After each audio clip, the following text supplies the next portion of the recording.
Hey, muy buenas a todos, chicos, chicas y chiques. Bienvenidos, bienvenidas y bienvenidos a No Cambies tu Hablar, a tu programa de punto de vista, donde hablamos con personalidades que tienen una voz, tienen una historia que contar, algo que siempre impacta, que aunque no lo parezca, está muy bien escuchar todo tipo de voces. Y hoy escuchamos la voz de Nacha, una de las protagonistas de Vestida de Azul, una película documental de 1983 de la mano de Antonio González Rico, si no recuerdo mal, ahora nos lo confirmará ella.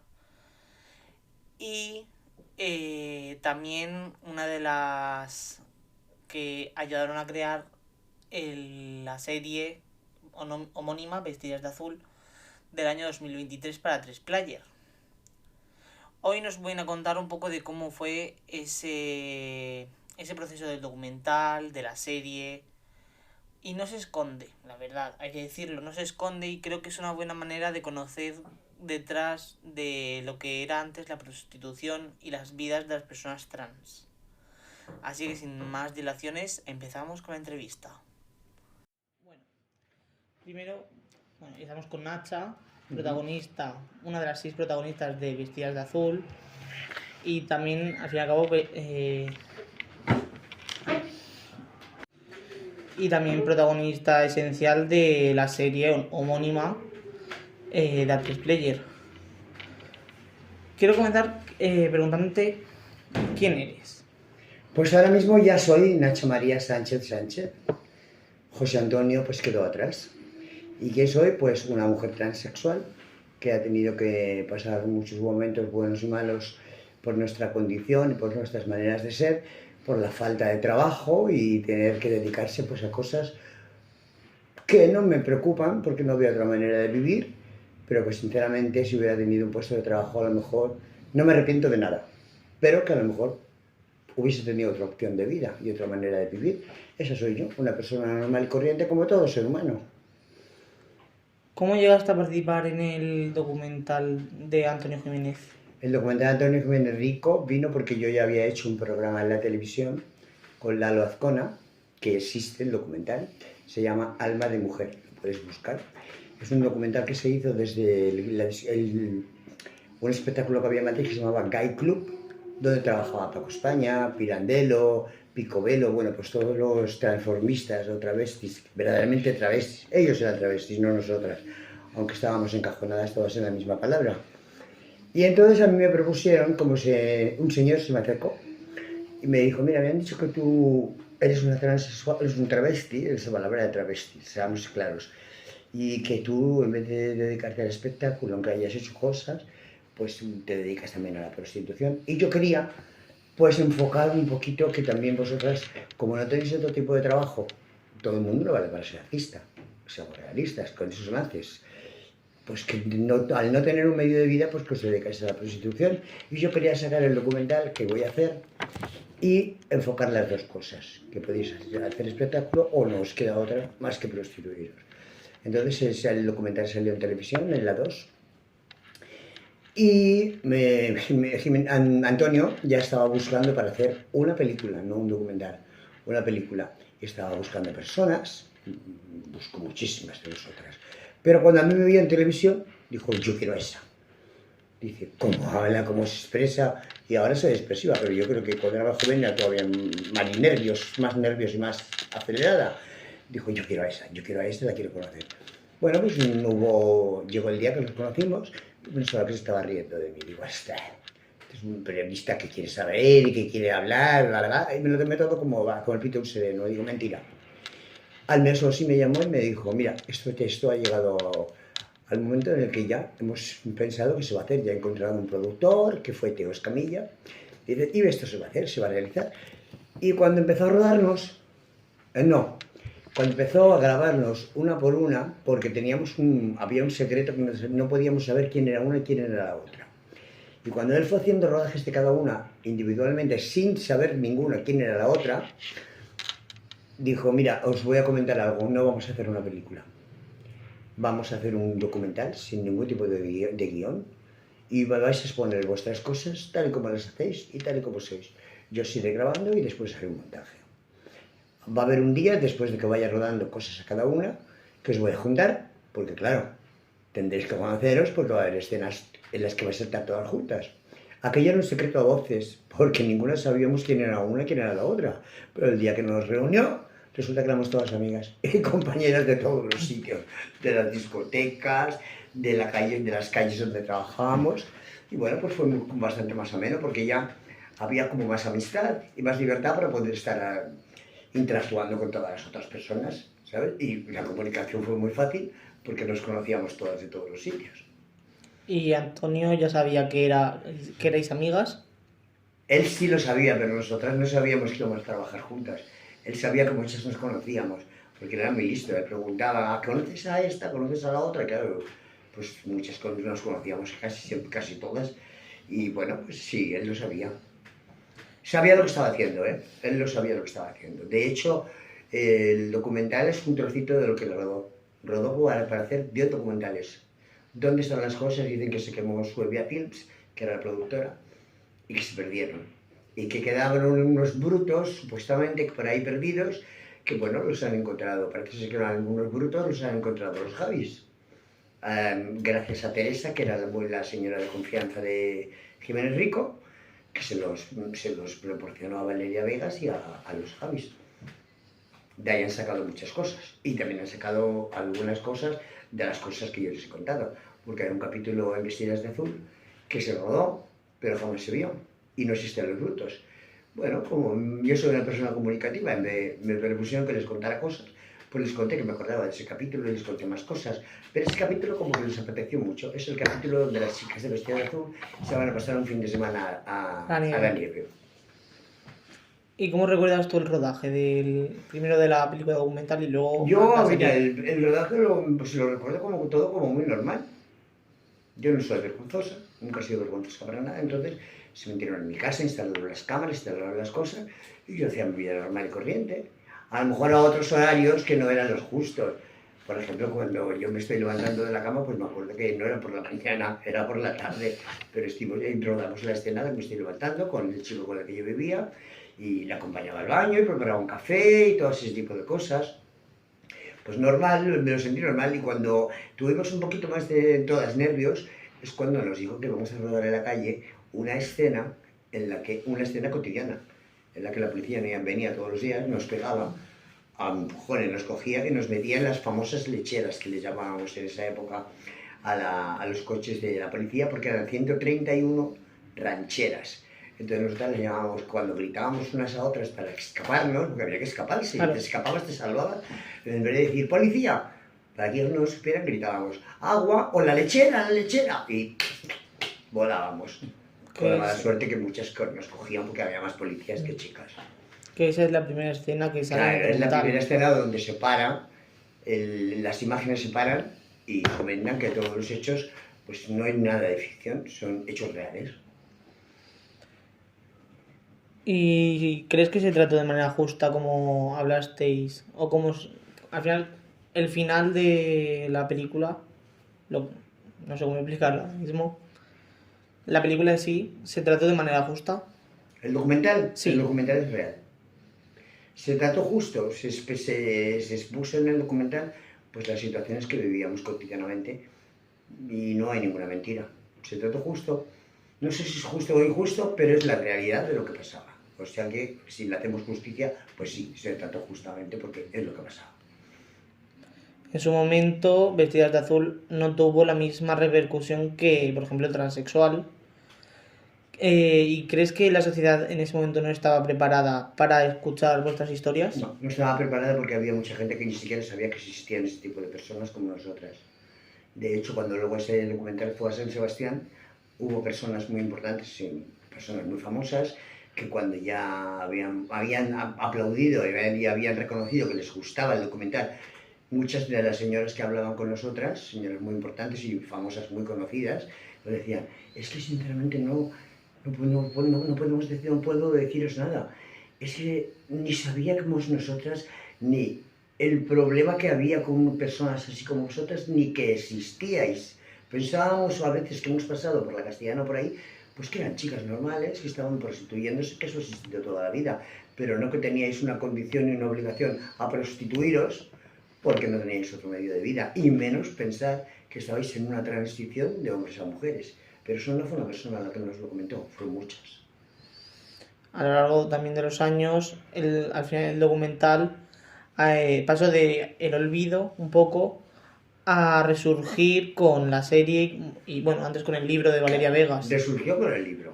Y lo- Resurgió con el libro. El documental fue olvidado porque la prensa fue muy mala, se nos castigó mucho. Mucho porque la prensa decía que exponíamos cosas provocativas, como por ejemplo incitación a que fueran a los sitios donde estábamos personas que podía ser que tuvieran tentación de ir con ese tipo de personas como nosotras. Y había algunas de las personas que habían tenido una relación con personas muy importantes y habían trabajado en sus casas de mayordomo, como el caso de Loren, y bueno, se expuso muy claramente y se veía muy claramente en qué tipo de casas había trabajado y con qué tipo de casas había trabajado. Personas tan importantes como la alta nobleza y descendientes y familia de Franco. Pues normal. Cosas normales en una transición que todavía no era limpia, era una transición un poquito oscura todavía, pues normal que se nos vetara y el documental fue olvidado. De hecho, lo vieron 250.000 personas en menos de 6 meses, que es lo que estuvo en activo el documental. ¿Y cómo ha sido para ti que se redescubriese el documental? Pues bueno, todo eso viene a raíz de Veneno, que hicieron la serie. Valeria escribió un libro, entonces a mí me comentan, mira nena, ha salido en un libro de tu amiga, que yo conocía a Veneno antes de su transición, la conocí cuando llegó a Madrid. Yo no vivía en España, estaba afuera, pero en uno de mis viajes que vine por la muerte de mi padre, pues mi hermana me dijo, mira, esa es tu amiga. Y digo, ¿qué amiga? Y de aquella chica que vendía bocadillos, que te decía ferias, como tú digo, no me digas. Uy, vámonos a verla ahora mismo. Y cogí, me fui a verla al Parque del Oeste y estaba trabajando justo en el sitio donde yo trabajaba. Al final se había fincado en el sitio donde yo no estaba ya. Trabajar con ella nunca trabajé. Entonces, como nunca trabajé, sino que era una amistad diferente a la del trabajo, pues cuando me propusieron hacer Veneno, les dije que no. Cuando luego vi la serie, me tiré de los pelos. Me puse alegre. Dije, pero ¿por qué no voy a estar aquí? Si es que yo todas las que están ahí las conozco a todas. La Veneno, claro, doble, vivía conmigo. Vivía conmigo. Yo soy la que le dije, venga, nena, tienes que irte para Barcelona, que aquí tú no tiras para adelante. Y todas las demás, todas. A Paca la conocía, pero esporádicamente. A toda la Juani de toda la vida conmigo trabajando. Todas las conocía, a la Manola, a todas, las conocía a todas. Bueno, dije que no. Era un momento en el que a lo mejor, pues no sé, a lo mejor no me veía yo metida en ese mundo de Veneno, porque como no había trabajado con ella, pues bueno, mi manera de ver el documental no lo que estaban haciendo, que es que fue una serie, pues como que yo no encajaba ahí, yo dije que no. Después me arrepentí, lo digo públicamente, arrepentimiento total. Bueno, ahí aparece la historia de que empieza a investigar Valeria Vegas. También ella llama mucho, yo estaba viviendo en París en esa época, primero Roma y luego París. Entonces ella se pone en contacto por medio de Dana, la que hace de Cristina, por medio de ella, que era muy amiga de mi hermana Tatiana, y la llaman y le proponen a mi hermana hacer el documento. Veneno dice que no, que no, que no. Ah, perdón, y eso ya te lo he comentado. Dice que no y que yo no quiero tampoco. Entonces la vuelve a llamar Valeria para, por favor, que consiga hablar conmigo, que quiere que la ayude a escribir Vestidas de Azul. Que de eso se basa la serie, que al final se escribe el libro. Ya estaba escrito antes, pero la serie se basa más que en todas nosotras, se basa más en la escritura del libro de Vestidas de Azul, que es lo que estamos viendo. Y yo le dije que no, que a mí no me interesaban esas cosas. Entonces ella le pidió permiso a Jiménez Rico, que estaba vivo todavía porque falleció en el COVID justamente. Sí. 2 días antes había hablado conmigo de su fallecimiento. Luego le tuve que dar el pésame a su hijo, que ahora como hemos estado en Berlín con Vestida de Azul, me lo ha recordado, que se acordaba que le saludé y le di el pésame.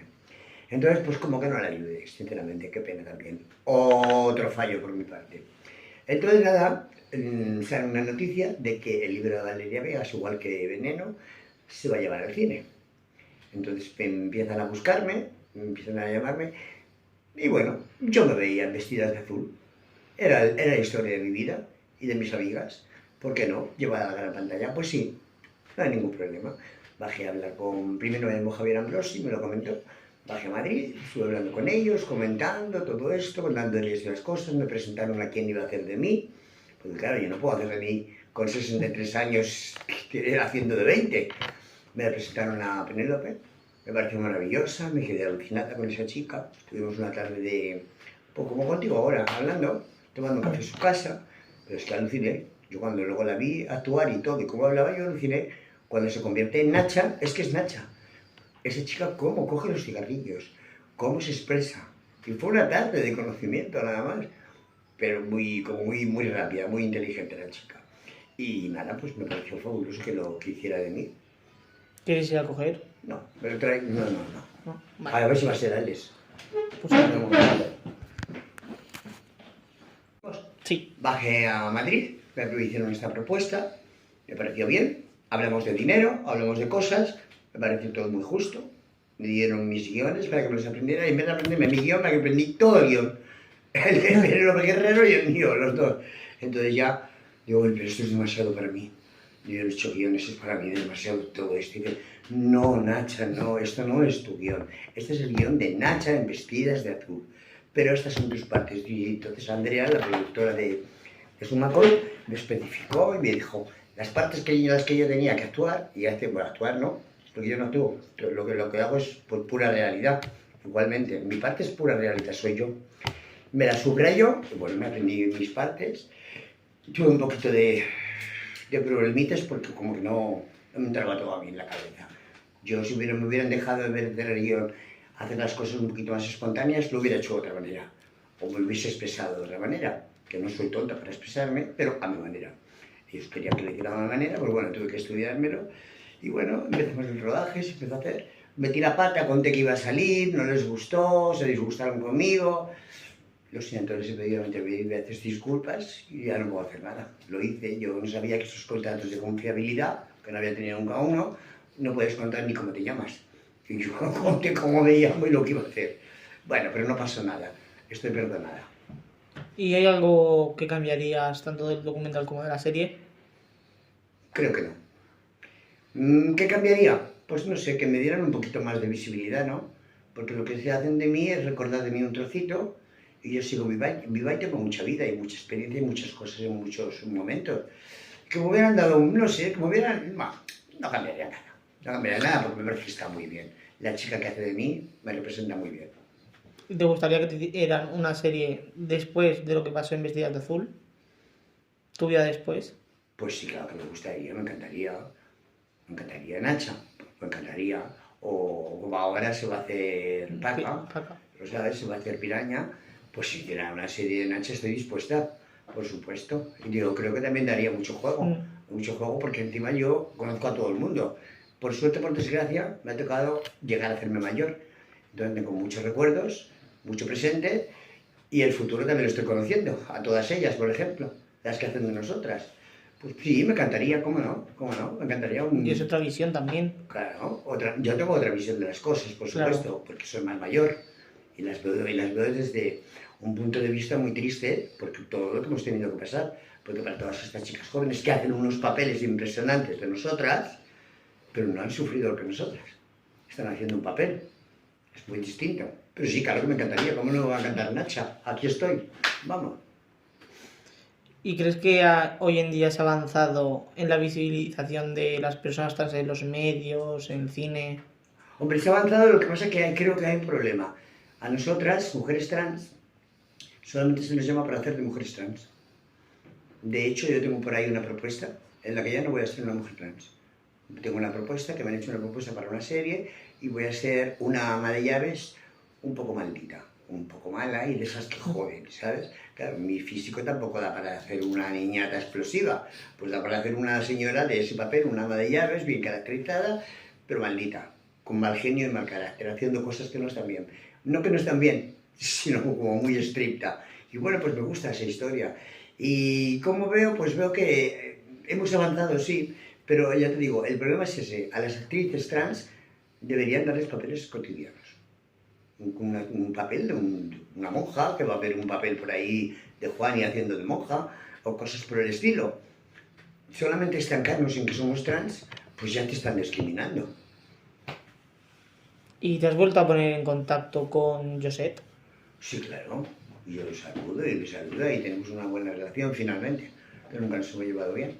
Pero bueno, no es que no nos lleváramos bien, es que tenía una manera de pensar que a mí no me gusta. A mí no me gusta que alguien que porque esté subido en las tablas actuando, que después tiene que bajar a tomarse copas y hacerse clientes en ese mismo local, a mí me diga que soy una puta porque estoy en la calle y eres un artista. Perdóname, somos dos personas con un gran problema, pertenecemos a un mundo que se llama LGTBI, tanto tú como yo. Y no tienes por qué llamarme puta cuando estés haciendo lo mismo que yo.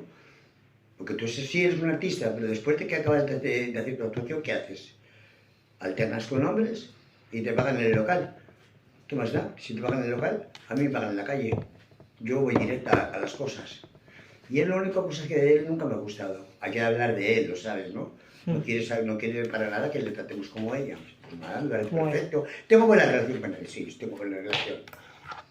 Sí, se cambió en los años 90. O sea, volvió. Sí, ha vuelto y estaba con él y en todos los sitios y todo. Lo que pasa es que como que yo no sé, a lo mejor ya se ha hecho muy mayor. Y hay momentos en los que dice, ¿qué estamos haciendo? ¿Y por qué nosotras actuamos? Y le digo, muy tranquila, ya tendremos nosotras nuestro momento. Pero es que nosotras somos las de él. Digo, pero ¿cómo vas a hacer tú o yo el papel que están haciendo de ti o de mí con 50 años más? No podemos hacerlo, entiéndelo. Pues como que no lo entendía muy bien. Hasta que luego ya él no quería que se le sacase en la serie, ni que se le montase de mujer, ni nada. Al final le gustó, al final cuando vio que Alma, que es un torbellino haciendo de Josep, porque lo hace divinamente, digo, pues yo también quiero. Tuvieron que cambiar guiones y tuvieron que arreglar las cosas de otra manera, pues para que saliera como ella quería al final. ¿Te acuerdas de Karen Hernández? Hombre, claro. Una canaria de toda mi vida. Amiga mía, amiga de mi hermana Tatiana, porque yo tengo una hermana, también transexual, que se llama Tatiana, y ha hecho parte de nuestras vidas, aunque ahora ella está reasignada, tiene una vida cotidiana con mi madre y con mi familia, muy discreta y muy tranquila, que es la que no quiere que se hable de ella, me parece perfecto, yo no hablo de ella para nada, pero es amiga de todas también, y Karen es una gran amiga de toda la vida, hemos vivido juntas en Madrid, en París, en Barcelona, en muchos sitios. ¿Porque dice algo malo? No, no dice nada. No, desmiente, no. Desmiente cosas que yo había dicho, no, las contradice. Sí, contradice cosas que yo he dicho. O, por ejemplo, el vestuario de... Me he leído muchas veces el libro, contradice... Pues, por ejemplo, cuando yo digo que voy a ir vestida de Manuel Piña, es verdad. Yo iba a ir vestida de Manuel Piña al festival. Luego pensé, no, Manuel Piña es muy clásico para un festival de este tipo. Así que me fui a un sitio que se llama Menkes, hablé con Mercedes, que era la dueña de Menkes, que es una casa de disfraces muy importante de Madrid, de disfraces y de telas y de maquillajes para la gente del espectáculo. Y dije, mira, me voy a ir a este sitio, ¿qué me compro? La verdad que tenía poco dinero en ese momento, tengo poco dinero, y me dijo, mira, no te compres nada, toma. Me regaló una tela, me la cosí yo, de que me la compré el Corte Inglés, eso que dicen por ahí, eso no es verdad. Yo me cosí la tela y el vestido es un trozo de tela de lentejuelas que me regaló Mercedes, la dueña de Menkes.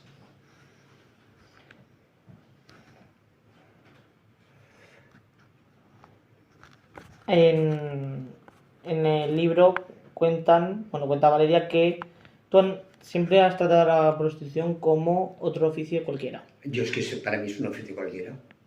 Un oficio que encima si ganas dinero lo que hay que hacer es aprovecharlo. Porque la vida pasa muy rápida, te haces mayor y ya vienen por detrás peleando otras más jóvenes y se olvidan de ti. De hecho, así ha sido. Y con la prostitución, ¿qué recuerdo tienes de ese tiempo? ¿Qué me ocurrió? Sí, ¿qué te ocurrió? Pues no, yo verdaderamente he tenido problemas en la calle porque había malos tratos y todo ese tipo de cosas. Cuando la gente sabía... Cuando me preguntaban, ¿a qué te dedicas? Yo soy artista. Y punto, no decía nada más. Cuando había personas que sabían que trabajabas en la prostitución ya no te miraban igual, ¿sabes? Yo he tenido muchas amistades que cuando empecé a hacer mi cambio personal, pues me han dejado de hablar, pero bueno, debe ser que eran amistades semíferas y pasajeras, porque no me valen la pena. Si no entienden cómo yo siento y cómo yo soy, no me vale la pena. La prostitución me ha traído problemas, me ha producido dinero, me he podido comprar mis casas, me he comprado todo lo que me ha dado la gana, he vivido bastante bien, pero ya te digo, a coste de muchos problemas, de muchas carreras de la policía, de muchas detenciones, de 3 días de la cárcel, 4 días de la cárcel, y claro, y con un título pues un poco feo, porque ahora si te metes en Wikipedia, primero cuando pones Nacha no dicen actriz, dicen es prostituta y actriz. Pues bueno, como que no hace mucha gracia, pero como lo he expuesto públicamente en un documental y a mí no me da vergüenza, pues es lo que hay. Si tuvieses delante a René, Tamara, Loren y a Eva, ¿qué le dirías? Pues no lo sé. De momento las cogería, las abrazaría y de hecho cuando me las han hecho ver, porque hay un trozo en la serie que vosotros no lo veis, pero yo sí, para provocar en mí una sensación que al final llega la sensación. No las veis pasar por mi lado, una vez que me están contando su historia, por detrás de mí están pasando, y al pasar por mi lado, pues cuando por ejemplo llegaba Eva, que yo he tenido teníamos muy buena relación con todas, pero la última con la que tuve algo de relación fue con Eva, y cuando pasa Eva por mi lado, que me roza con su abrigo, que es mi abrigo, después en la serie también, pues me entraba un concoge y me tiraba a llorar como un animal. Pero es que eso pasó 10 o 12 veces que grabamos ese trozo del Palacio de Cristal y es que no había manera, Era llegar a ese momento, las iba viendo a Loren, que he tenido con todas muchas relaciones, muchas cosas, muchas comidas, muchas cenas, muchas fiestas, mucho de todo, muchos problemas de la cárcel, ir presas y detenidas. Cuando salíamos una, la otra procuraba ir o mandar a alguien que le llevase algo de comida, porque en esos tiempos se podía llevar comida y meter un dinero que se llamaba peculio. Pues muchas, ¿qué les diría? No sé, las abrazaría mucho.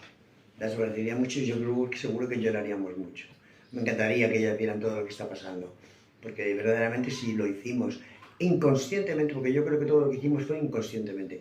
No creíamos que sí, a lo mejor creíamos que nos íbamos a hacer famosas, como sale en la serie, que pensamos que nos íbamos a comer el mundo y el mundo se nos comió a nosotras. Bueno, a mí me dio un mordisco nada más. Me dejo aquí. Vamos a pasar ahora a una parte ya más de... Ya no tanto el documental, sino más opinión tuya. Has mencionado antes que antes se os llamaba travestis. Sí. Y ahora ha cambiado, ahora ya Hombre, es... la palabra pues está mucho más... La palabra que han encontrado o que han buscado para denominarnos me parece que es mucho más justa. Cuando una persona empieza a hormonarse y empieza a tener cambios físicos, está haciendo transición, está transformando un cuerpo. Entonces, ser transexuales me parece que es mucho más justa. Mujer transexual, no, travesti, que ni es mujer ni es hombre, nada, es un travesti. Es una palabra despectiva, que Dios me perdone. A lo mejor un señor que hace espectáculo que le llamen travesti, pues no lo defiende. Pero una persona que luego de día, de noche, por la tarde, a cualquier hora, vive y siente como una mujer igual y cotidiana, como una mujer cis, se dice, ¿verdad? Sí. Pues igual que una mujer cis, pues a mí me ofende que me llamen travesti, porque yo no soy un travesti. Y ahora cuando tú te vayas, no me voy a quitar la peluca, porque estás viendo que no llevo peluca. Ni me voy a quitar las tetas de goma en la que pone la mesilla, porque son mías. Y el culo no llevo aquí 200 medias, aunque me las he puesto para el documental, porque no tenía culo. Pero después llegué a tener mi culo y mis caderas y mi cuerpo como quería. Entonces, como no me considero un travesti, me parece que la palabra justa es transexual. Y comentaste hace ya tiempo en los medios que en tu tiempo había muchas barreras, y lo has comentado ahora, muchas barreras a la hora de encontrar trabajo. No es que no he encontrado trabajo. Yo he llegado como otras, hemos ido hemos tenido la opción de ir, no, hemos tenido el valor de ir a pedir trabajo, esa palabra es esta, hemos tenido el valor de ir a pedir trabajo, pero es que teníamos una documentación masculina y el físico era femenino. Te miraban y te hacían preguntas, te hacían de todo y todo para hablar. ¿Me dejas su documentación un momento que le voy a hacer una fotocopia? Cuando dabas la documentación decían, vale, esto que le quiere estar, no se preocupe que en unos días le llamamos. Yo esperando hace 40 años que me llamen. O sea que no, ni a mí ni a nadie. Y si nos daban trabajos a lo mejor, es que no, olvídate, no nos daban trabajos para nada. Te daban trabajos a lo mejor para que fueras a fregar cacharros a un bar o para una limpieza. Y siempre había alguien que le molestaba por tu físico como eras y al final te echaban. No había trabajos para nosotras. Ni trabajos, ni buenos médicos que nos atendieran. A ver, expliquemos una cosa clara. Si estábamos declarados como personas enfermas mentales, como un médico te iba a ayudar a hormonarte para que continuases aquello que tú querías hacer, si estaba denominado como una enfermedad mental, él sería culpable también.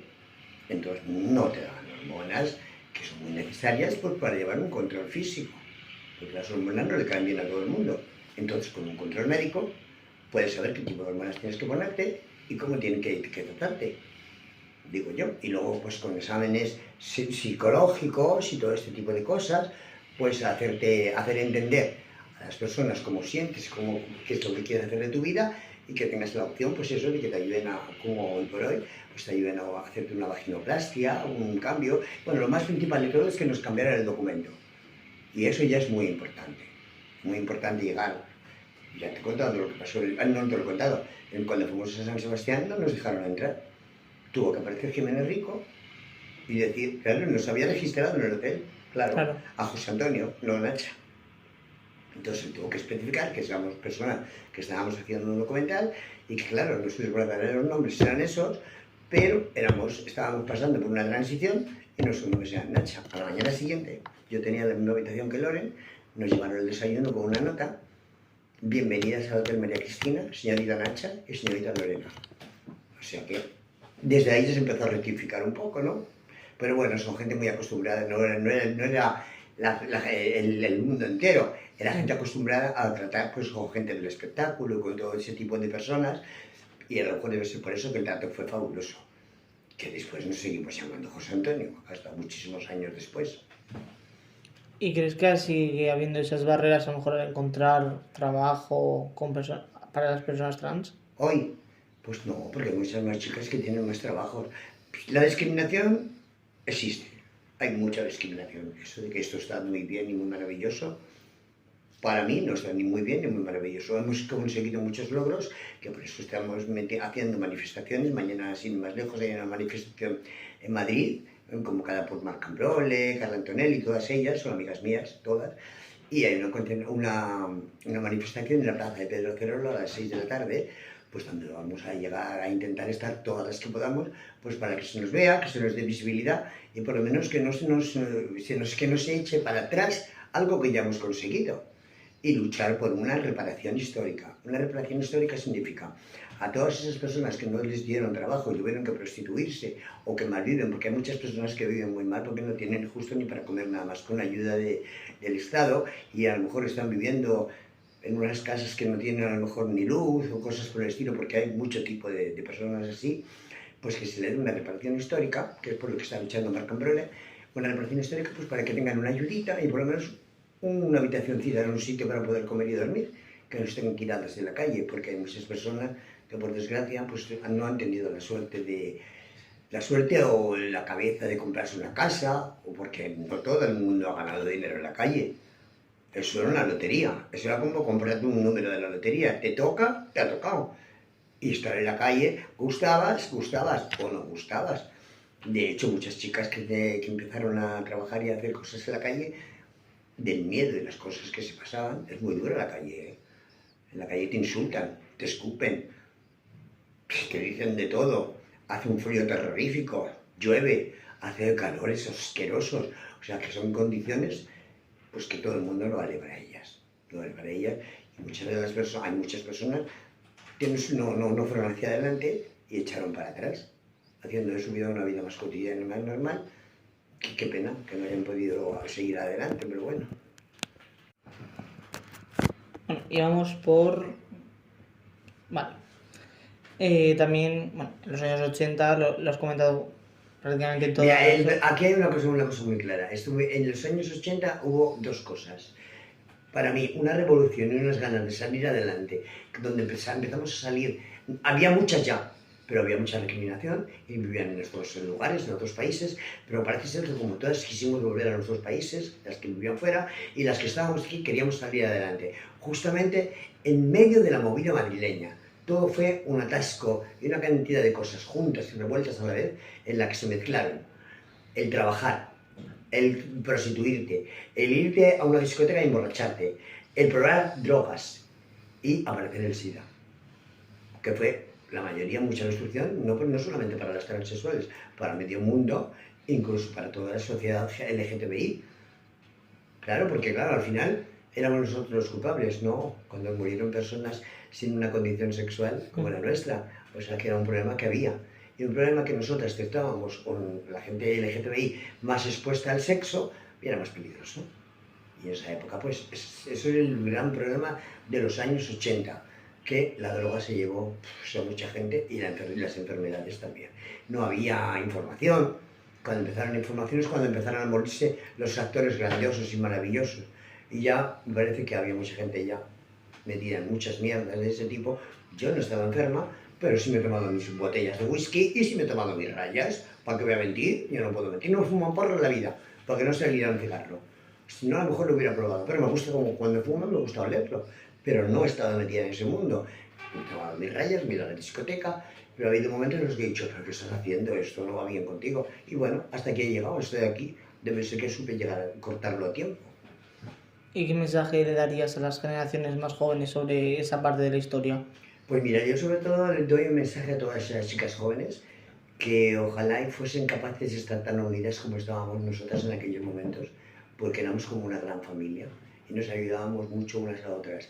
Entonces, si mi mensaje les vale de algo y se unen todas y se ayudan unas a otras, pues yo creo que, contando también con los que estamos de atrás, por supuesto, todas unidas, pero ya que son jóvenes que tienen más fuerza y más posibilidades, pues llegaremos a luchar y a lograr pues todo aquello que estamos luchando. Mi mensaje es unión, así de claro, unión. La unión siempre dicen que hace la fuerza, ¿no? Pues es la verdad. Yo entiendo las preguntas. ¿Cómo describirías la imagen de los medios con las personas trans a lo largo del tiempo? Creo que siguen todavía siendo muy discriminatorias. Los medios de comunicación todavía son muy discriminatorios. No todos en general, pero la mayoría son muy discriminatorios. Aunque dentro de los medios haya visibilidad trans y haya voz de personas trans que también comunican, y si a eso le veo, pues bueno, algo muy importante, pero igualmente se discrimina, porque cuando salen algunas de las que están comunicando en televisión, no dicen, mira, Juanita, dicen, Juanita la travesti, o Juanita, esas trans. Entonces la discriminación existe. ¿Y recuerdas algún ejemplo de los años 80, 90 o los 2000 con un tratamiento injusto, estigmatizante de los medios? Bueno, me parece que aunque a Viviana Fernández se la ha siempre respetado muchísimo y todo, los mismos medios la llamaban para hacerle preguntas incoherentes que ella no quería contestar. No tenía por qué dar explicaciones. Ella era una actriz, era una presentadora y no tenía por qué estar recordándole, haciéndole reportajes sobre su vida, sobre si era un hombre y que cómo sentía o no sentía. Eso me parece que es discriminativo, ¿no? ¿Y consideras que debería haber más referentes en los medios? Pues creo que sí, que debería haber más referentes en los medios. Claro que sí. Hay personas con mucha voz y que saben hablar muy bien y expresarse muy bien. ¿Tú te consideras un referente? Es que sinceramente hasta hace muy poco no sabía ni lo que era un referente. Ahora me he considerado un referente y un icono y bueno, me parece que a mí se me queda un poco grande, porque me da como miedo yo ser un referente con las cosas que he hecho en mi vida, porque no todas las cosas que he hecho han sido como muy buenas. Especialmente porque he tenido que trabajar en la prostitución y eso no está muy bien visto. Pero bueno, si me consideran un referente porque mis cosas que cuento y mis experiencias les valen para algo, me considero un referente, ¿por qué no? Muchas gracias por haberme reconocido así. Vale. Pues encantada. Bueno, agradecer desde aquí a Nacha que haya venido. Nos vemos en el próximo episodio con más entrevistas o con una charla, un coloquio, una mesa redonda. No lo sabemos, pero vendremos más fuertes que nunca. Adiós.